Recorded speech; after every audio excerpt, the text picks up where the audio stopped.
안녕하십니까. 이것이 신앙 고백이다 시리즈 7권 중 첫 번째 책 벨지카 신앙 고백서 21항 네 번째 시간입니다. 21항의 주제는 우리를 위한 유일한 대제사장 그리스도의 만족에 관한 주제입니다. 여러분 가지고 있는 책 337페이지가 본문이 있고, 그리고 오늘 우리가 공부해야 될 페이지는 347페이지로 가도록 하겠습니다.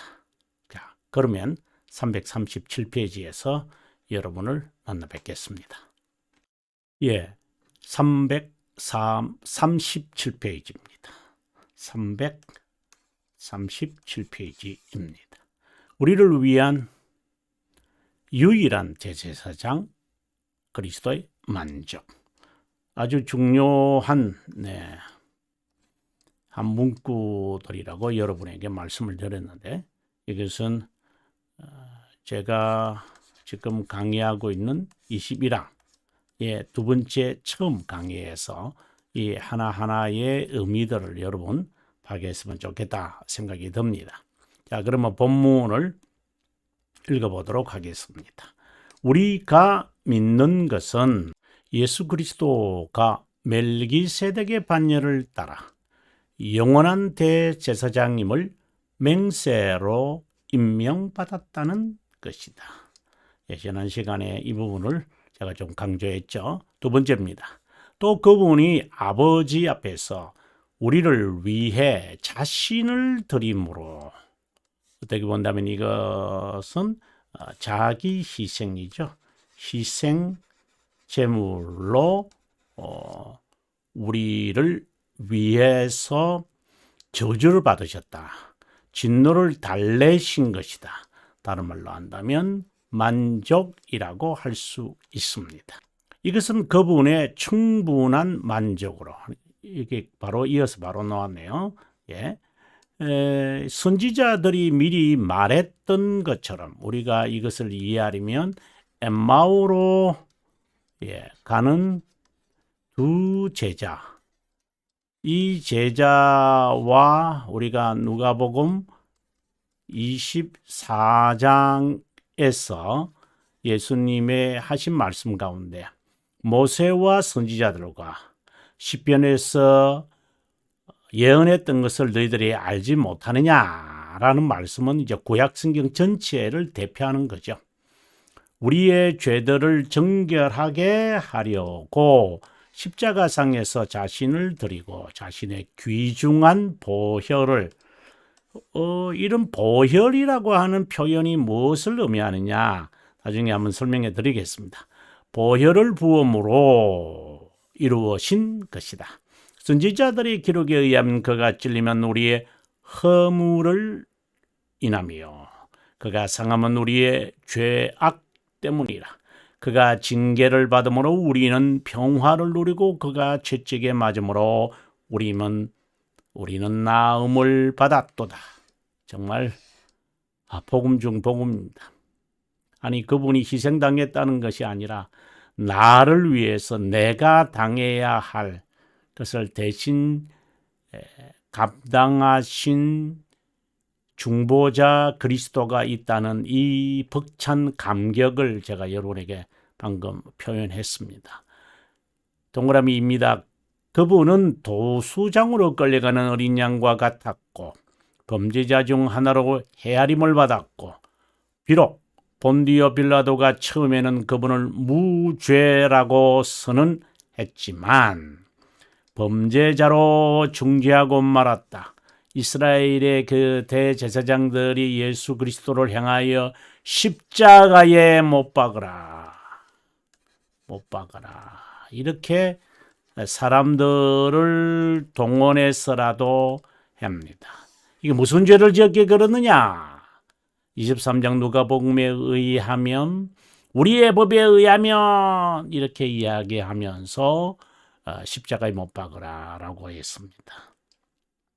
그래서 그분은 취하지 않은 것을 반환했고 우리의 죄들이 마땅히 받아야 했던 무시무시한 처벌, 이 처벌의 어근은 진노죠. 아주 정의죠. 예.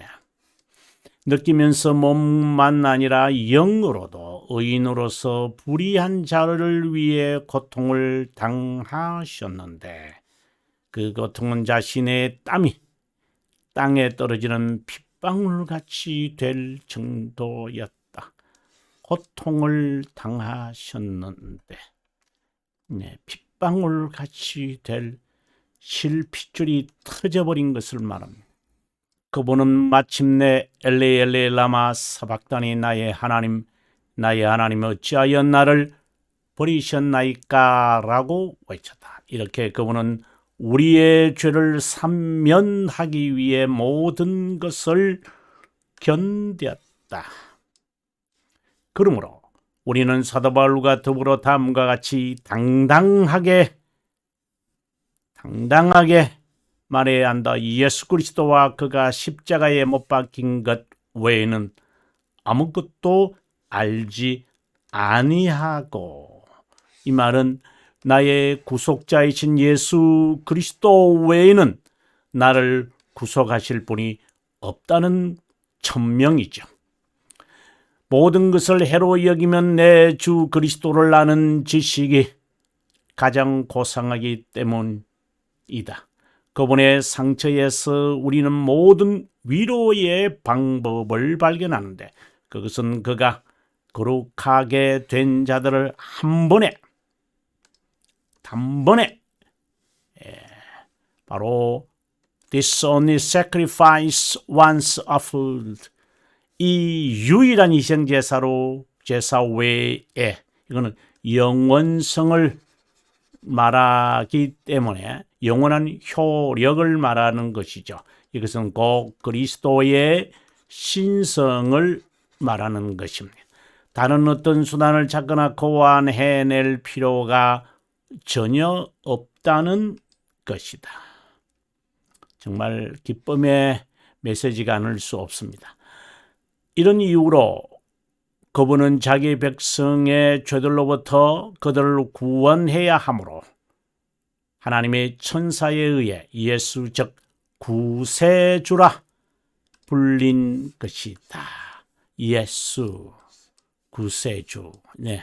자, 그러면 오늘 우리가 지난 시간에 이어서 해야 될 347페이지로 여러분들을 모시도록 하겠습니다. 347페이지입니다. 이런 놀라운 복음은 앞에 있는 내용인데 잠깐 한번 볼까요? 그리스도의 보혈로 인격이 어렵다 여겨진다. 순종과 만족이 우리에게 증가되었다. 여기에 하나 더 제가 언급을 했던 것은 하이델베르거 육신문이다.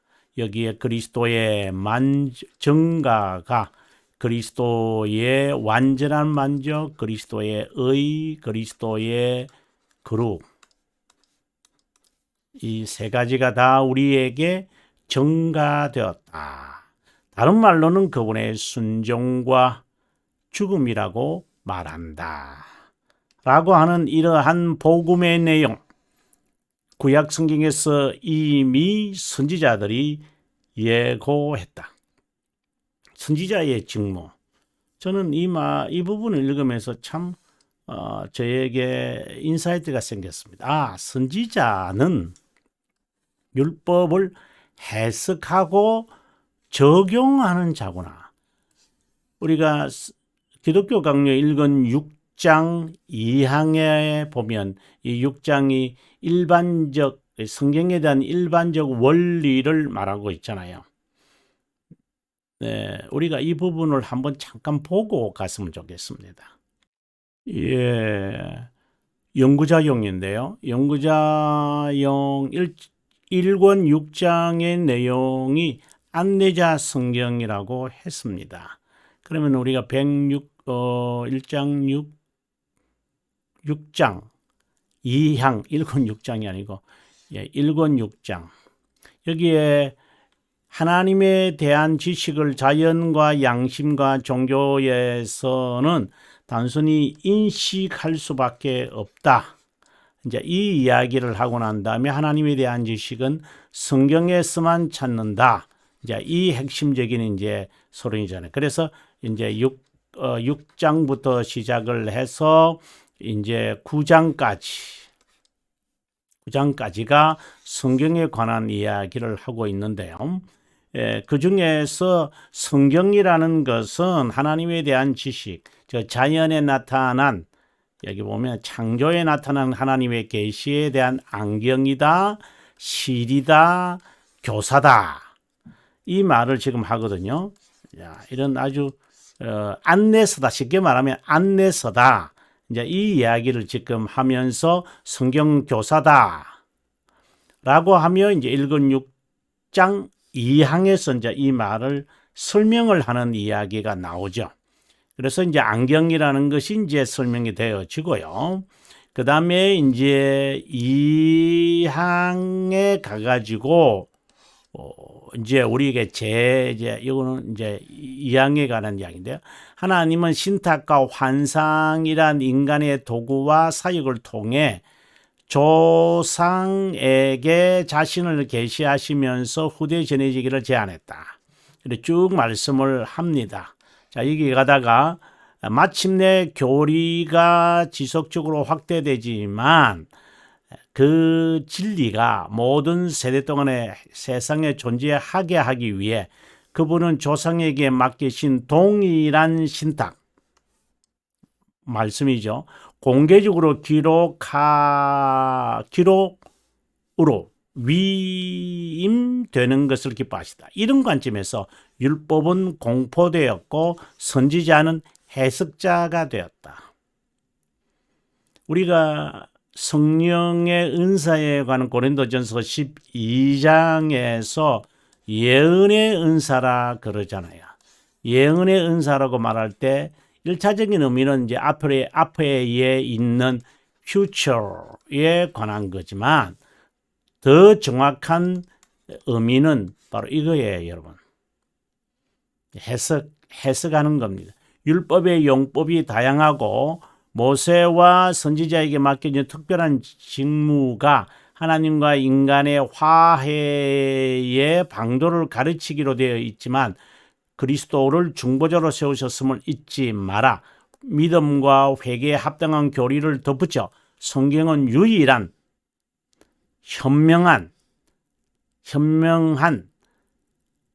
현명하게 참된 하나님을 창조자와 세상의 지배자로 구별하여 거짓신의 무리로부터 혼동하지 않게 하기 위하여서 하나님은 우리들에게 선지자의 해석법을 우리들에게 알려주셨어요. 구원의 진리를. 이제 그것을 따라서 우리가 이제 선지자들이 오시기 전 예수 그리스도를 어떻게 바라봤느냐. 그러면 우리는 오실 그리스도를 어떻게 바라봐야 되겠는가를 우리가 깨닫게 되어진다는 거죠. 그럼 다시 본문으로 돌아오겠습니다. 성경 해석의 원리를 지금 말하는 것 같아요. 자, 율법 해석은 항상 그리스도였다. 이것은 이제 신학적으로는 이제 구속사적 해석이다. 이제 이런 말을 학교에서 하죠. 문자적으로 그리스도를 설명하거나 언급한다고 해서 그리스도의 중심이다? 아닙니다, 여러분. 이거는 여러분 조심해야 됩니다. 메시지에서 그리스도 언급한다고 해서 아닙니다. 귀신들도 고백할 수 있는 거예요. 그러면 성경 해석을 그분 중심으로 해석한다는 의미가 무엇인가? 성경의 인물들이 언제든 오실 메시아, 다시 오실 메시아에 대한 확고하고 확신한 지식, 그런 믿음이죠. 이를 통해 자신들의 삶을 얼마나 정결하고 경건하게 살았는지 살피고 자신 삶에 적용한 것처럼 주님을 사랑한다고 고백하는 것이 아니라 삶으로 그러니까 그리스도의 중심 해석이라는 말은 바로 믿음으로 거룩한 삶을 사는 것을 전제하고 있는 거예요. 말로만 그럴싸하게 하는 게 아니라 실제로 사는, 성경에 그리스도의 이름을 언급한다고 해서 되는 것은 아닙니다, 여러분. 여기서 우리는 중요한 진리 하나에 주목해야 한다. 바로 단번에 그리스도의 희생제물, 믿음의 선물, 중생칭의, 이 모든 것은 뭐죠? 단번에 이루어지는 겁니다. 이 단번에 이루어진 이것을 가리켜서 그 영원성이죠. 이거는 단회적입니다, 여러분. 하나님의 사역은 항상 단일합니다. 이것은 하나님의 사역입니다. 인간 측면에서 바라보면 항상 반복하고 후회하고 다양하게 보이지만 아닙니다. 하나님의 사역은 언제든지 단번입니다. 희생제물만 단번이 아니라 모든 것이 다 단번입니다. 이 부활도 단번이지 뭐 두 번 성경에 보니까 요한계시록에 보니까 안 그렇던데 1차 부활이니까 그걸 시간적으로 계산하니까 그렇죠. 하나님의 측면에서는 항상 영원이다. 하나님의 영원한 작전 가운데 있는 것이다. 그런 진리를 우리 삶에 적용하고 따를 때는 지속 부지런히 날마다 항상 이건 우리가 해야 될 거예요. 그래서 훈련이라는 말을 하지요. 또는 훈육 또는 훈계 이렇게 해야 되죠. 우리는 이렇게 하게 할 수밖에 없어요. 그것이 바로 그리스도의 중심 성경 해석이다 이 말이에요. 그거 무슨 상관이 있어요? 그리스도가 인간이시고 하나님이시잖아요. 그리스도의 중심이라는 것은 그리스도의 이름을 언급하는 것이 아니라 언급하는 것도 중요하죠. 언급하는 것에 그치는 것이 아니라 그리스도의 순종을 나의 순종으로 삼는 것까지 의미가 그리스도 중심 해석이라는 것입니다. 우리는 항상 수행해야 한다. 지금 여기 보면 계속해서 그분의 은혜는 불변하고 한결하고 우리는 항상 변덕스럽고 그래서 늘 훈련과 기강 하지 않으면 미끄러지고 만다. 여러분 이거 부인할 수 있습니까, 여러분? 조금만 하면은 방심방종 운전하다가 2시간만 지나면 하품하면서 졸음운전이 되는데요. 저는 유럽에서 여담입니다. 유럽에서 저는 탐사를 가면은 어떤 데는 최하 3,500km에서 6,500km까지 운전합니다. 열흘 동안입니다. 많이 잠이 옵니다. 그래서 늘 프레시 에어를 맞이해야 합니다. 정말 어렵습니다, 여러분.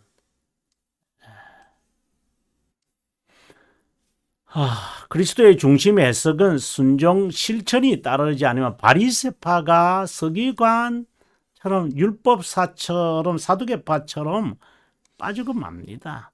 이거는 저도 마찬가지 죄라는 존재는 별로 중요하지 않습니다. 여러분 정말 반복하셔야 됩니다. 그래서 항상 기뻐하라. 쉬지 말고 기도하라. 범사에 감사하라. 이는 우리를 향하신 하나님의 뜻이니라. 하나님의 의지다. 이렇게 이야기할 정도입니다. 자, 괄호 2에 관한 겁니다. 중보자에 관한 성경의 진리에 대한 고백인데요. 본문을 우리가 한번 잠깐 읽고 우리가 다시 오도록 하겠습니다. 본문을 보시면 337페이지가 되겠죠. 337페이지 화해와 이겁니다. 그가 찔리면 정말 감동적인 것이라고 감격스러운 표현이라고 이야기한 적이 있었습니다. 이 부분을 한번 해석해 보도록 하겠습니다. 자, 선지자들은 오실 중보자 하나님 아들 메시아 그리스도에 대해 무엇이라고 예고했을까? 선지자 이사야는 수백 년 전에 그분을 바라보며 종의 고난과 영에 관해 네 번의 노래로 청송했다. 이거 보면 42장, 49장, 50장 다 정말 유명한 말씀들이죠. 종의 영. 그가 바라본 메시아는 종으로서 하나님의 영광을 명시할 이스라엘이지만 세상의 죄를 대속해야 하는 대제사장이다. 왕이면서 제사장인 멜기세덱의 관점을 잇는다는 것이다. 특별히 네 번째 종, 여기에죠. 52장 13절에서 53장 12절에 이런 네 번째 종의 노래라 그러죠. 종보자는 고난에 이제 이 점에 관하여 이스라엘 당시의 유대인들이 이해 못했죠. 메시아가 고난을 당해서 죽어야 한다. 예수 그리스도가 고난을 당한다.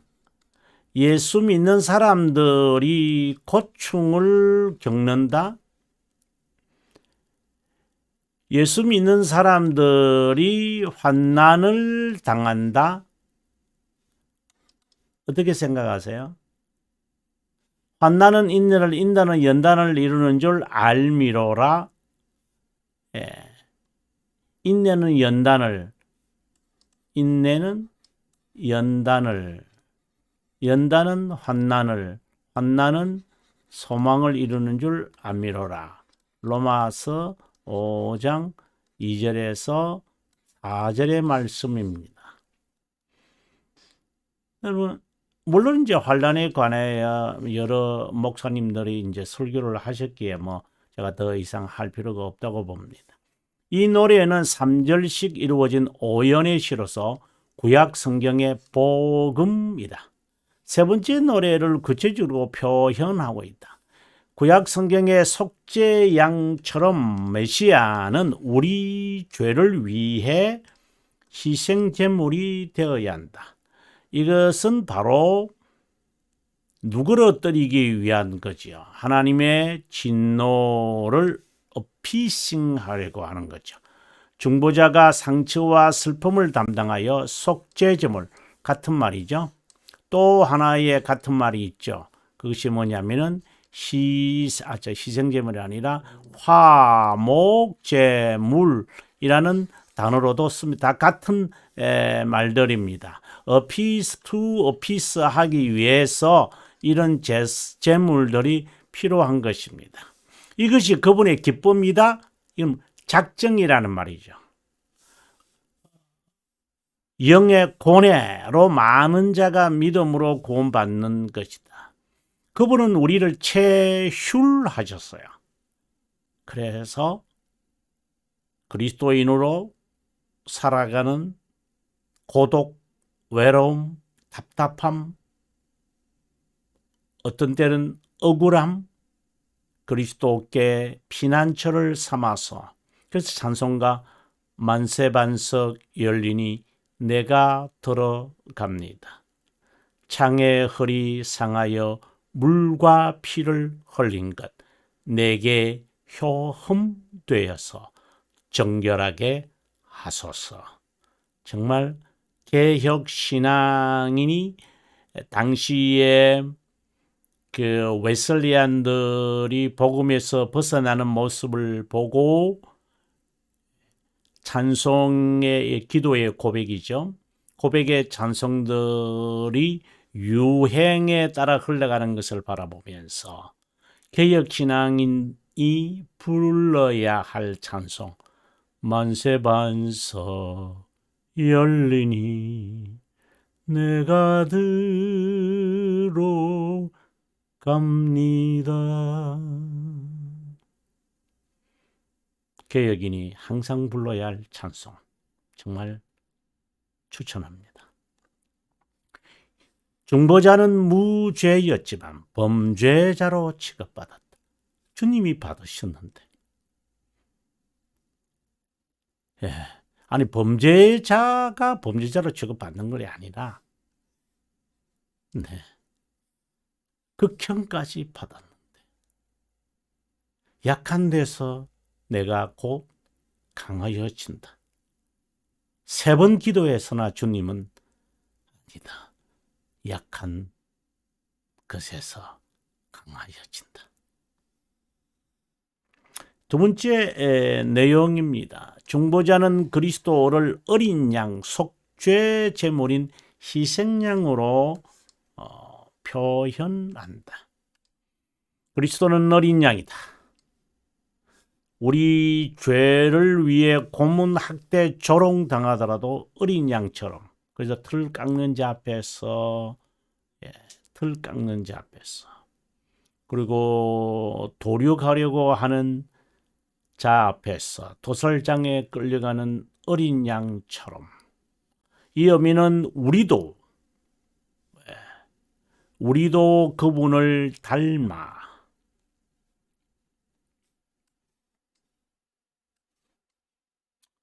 무슨 말이 안 납니다.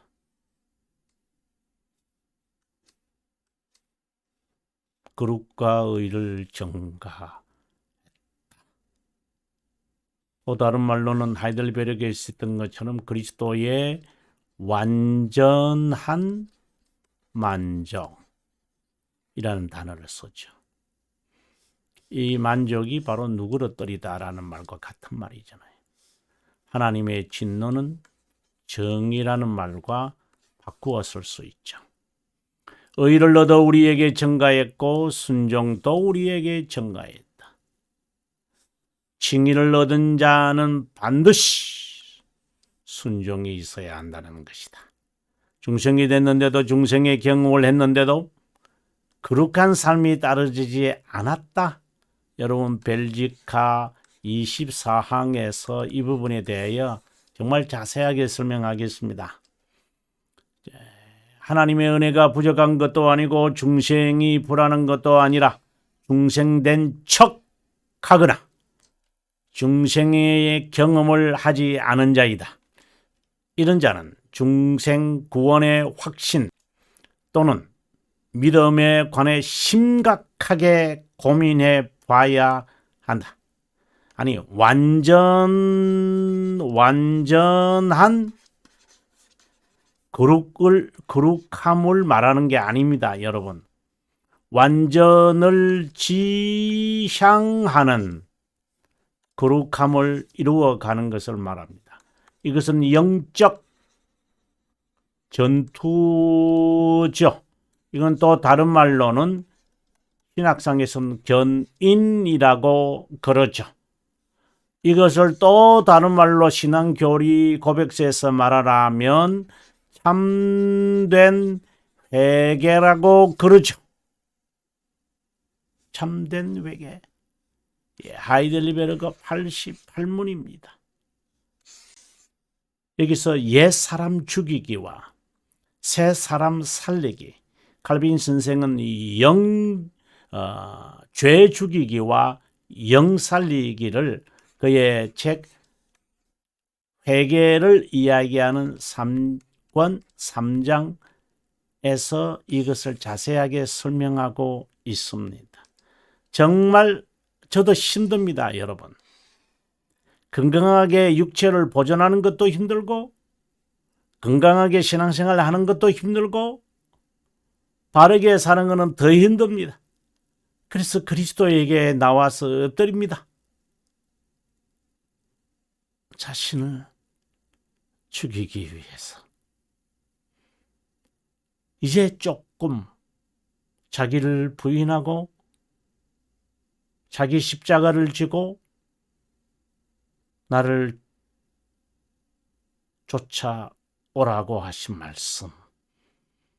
그렇지 않으면 내게 합당치 않을 것이라. 이제 조금 알 것 같습니다. 또 이런 자는 살아있는 믿음, 이영의 확실한 확신, 양심의 평화, 순종과 같은 열정을 나타내지 못하기에 심각하게 자신의 신앙을 점검해 보셔야 합니다. 당시 성직 계열에 속한 대제사장 장로서기관은 예수님을 죽이려고 밤새 의논했다. 칼럼니에 의하면 이것은 사악한 묵상입니다. 이제 사법권이 빌라도에게 있으니 예수님을 그에게 데려왔다. 정교유착이다. 그들이 얼마나 많은 것으로 너를 고발하는가 보라. 이 사람을 보라. 호모 에코.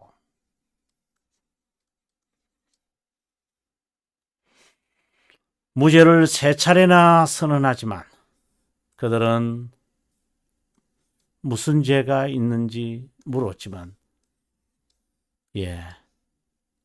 그래서 주님은 요나의 표적 외에는 이렇게 말씀하는 겁니다. 이렇게 해야 죄 가운데 정체성을 알지 못하고 살아가는 우리를 건져낼 수 있습니다. 우리는 여기서 큰 진리를 깨닫는다. 그리스도의 고난을 슬퍼하는 것에 마냥 머물러 있어서는 안 된다. 잉태하지 못한 이와 해산하지 못한 배와 먹지 못한 젖이 복이 있다 하였으니 자신을 부인하고 날마다 십자가를 지는 것이다. 이것이 거룩한 삶, 순종의 삶이라고 저는 확신합니다. 다음 시간에 여러분 351페이지가 되네요. 우리가 가로 3, 351페이지에서 여러분 뵙도록 하겠습니다. 시청해 주셔서 감사합니다.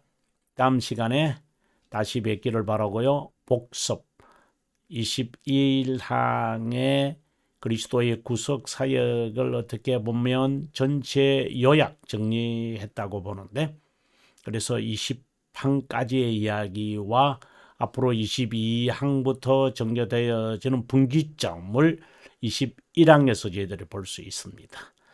남은 시간 행복하시기 바랍니다. 시청해 주셔서 감사합니다.